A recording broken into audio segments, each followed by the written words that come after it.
is the story of how God rewrote my plans. Wala pa nagsagot. Kaya ako. Not to break me, but to build me. It is the story of how I survived college. Sorry. Hindi siya matanggal sa mga isip mo. How I survived college, embraced uncertainty, and discovered purpose while walking hand in hand with God.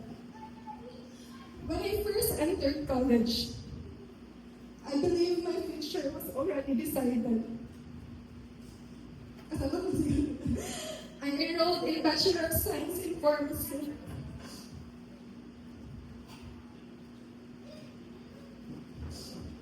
Of course, my parents hoped would secure my future. At the beginning, everything felt right.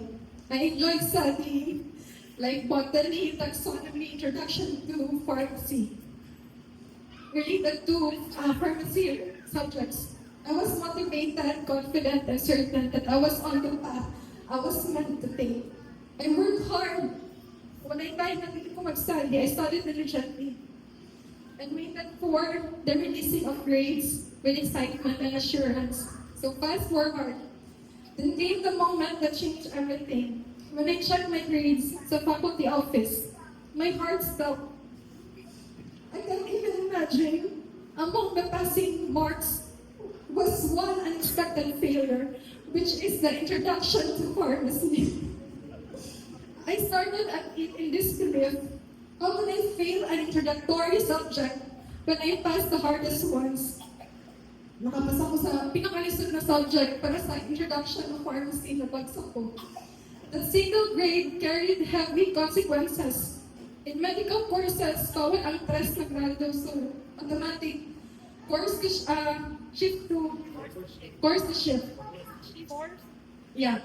Training part meant you could no longer continue.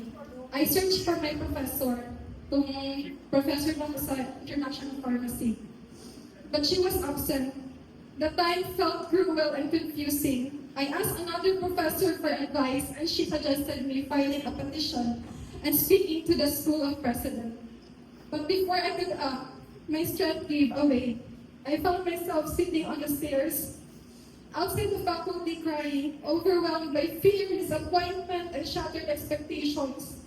In that quiet moment of weakness, felt the future I had carefully planned quietly falling apart. Yet even in my tears, God was present. I realized that I didn't want anger or chaos to define my next step. So I chose honesty and humility. I called my parents and told everything. They listened, comforted me, and supported me as I shared that I have been advised to shift to another course. It was not the ending I imagined, but it was the beginning of God's redirection. Without wasting time, I enrolled in Bachelor of Arts major in Communication, which is non-board courses na siya. The same course my brother had finished. I entered unfamiliar territory. Wala ko kapalong sa AP Communication. Di ko kapalong sa journalism. Wala ko yung idea sa theater. Wala ko yung idea paano maghimo newspaper. All I had was faith. I told God, Lord, I don't understand this path, but I trust you that you placed me here for a reason. Determined not to fall behind, I sought help from our college of dean. I explained my situation and my desire to graduate on time despite of losing a year. By God's favor, He allowed me to take heavy academic load, so possible 6 to 8 subjects every semester. It wasn't easy. There were days of exhaustion, doubt and pressure, but slowly something changed. What once felt difficult became manageable. I discovered strengths I never knew I had. Doubt turned into confidence, and fear turned into gratitude. By God's grace, I did not just survive, I tried. I graduated alongside my original batchmates, which is batchmate na ko sa pharmacy. So nagkamot din ko na, kung pwede lang gabihin ako magulit, makumanan ako nito ng subject, basta mag-graduate ko together with them. So a living reminder that delays do not mean denial when God is involved. After college, fast forward, I pursued Bachelor of Secondary Education, major in English, with the goal of becoming a licensed teacher. Since wala may board exam, so nag-unitin ko sa education. Fast forward, humano ko siya, I enrolled in a review center to prepare for the board exams. But fear and doubt again began to creep in. The lessons were unfamiliar and I questioned my ability to succeed. Every day I prayed, prayer became my refuge, my weapon and my strength. During the board exam, I felt a wave of panic. As I turned the pages, iturn ako ang mga booklets, I realized I knew answer na isa lang ikabuog. Paano ko makapasa? Na isa lang kabalo ang question. Sa, nang mo sa kanang major subject ba, which is si Athena. We share na ako kay Angel. So my heart raced, my mind went blank. I surrendered everything to God in that moment when the results were about to release. My heartbeat grew louder and with every passing second. Then someone called me katong time na mag-release of grades, results sa PRC. So nag-call niya sa ako, si Pastor Stan, siya nakapasado ko. Pero nagdagay ko sa akong mama. Kung naghilang ko, nasa papalunan naghilang ko. Tapos we checked the results together, nag-doubt pa sila na nakapasa maging ka, isa sa ako. So we checked the results together, so and there it was, my name. By God's grace, I became a licensed teacher last September 2023.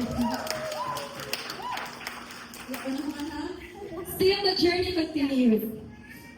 Fast forward, I enrolled in PESO, which is the international school.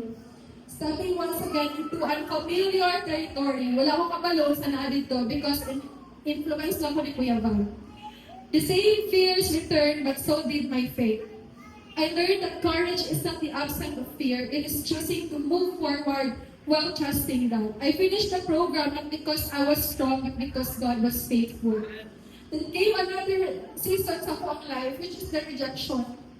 Even after this academic milestone, life continued to test me. I applied to multiple jobs, online, offline, facing rejection after rejection. I even applied as a non-uniform personnel in the PNP, hoping for stability.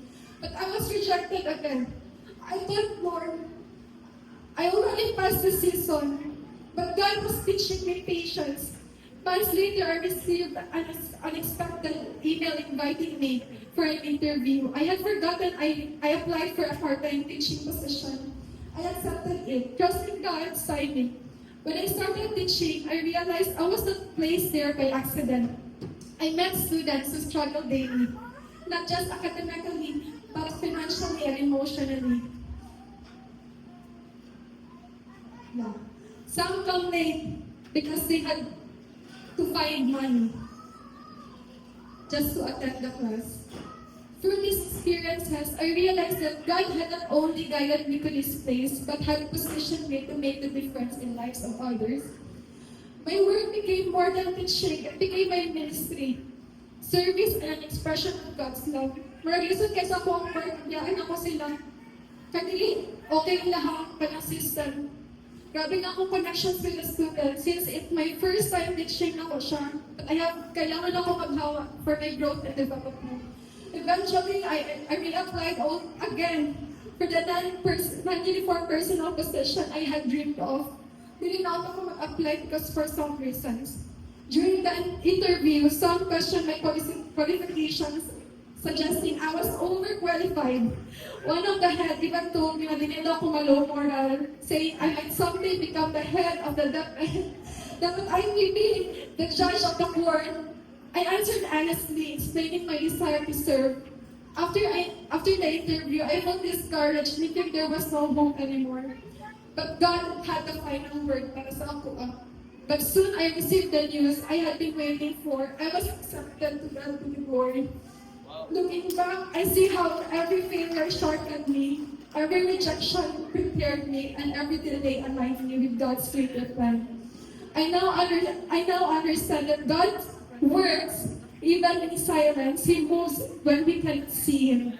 His timing is never late and His plans are always good. So in every waiting season, in every downfall, we are not forgotten, we are being prepared. So we have the same verse in January's Psalms 37 verse 4, which is my life verse. Delight yourself in the Lord and He will give the desires of your heart. So God's faithfulness has been my anchor through every storm. I have learned that with Him, no setback is permanent. No failure is final. And every challenge is part of a greater plan. My journey has taught me that walking with God is not always easy, but it is always purposeful. Every twist, every rejection, every fear, and every triumph has shaped me into the person who minsan man ko karon and who I am today.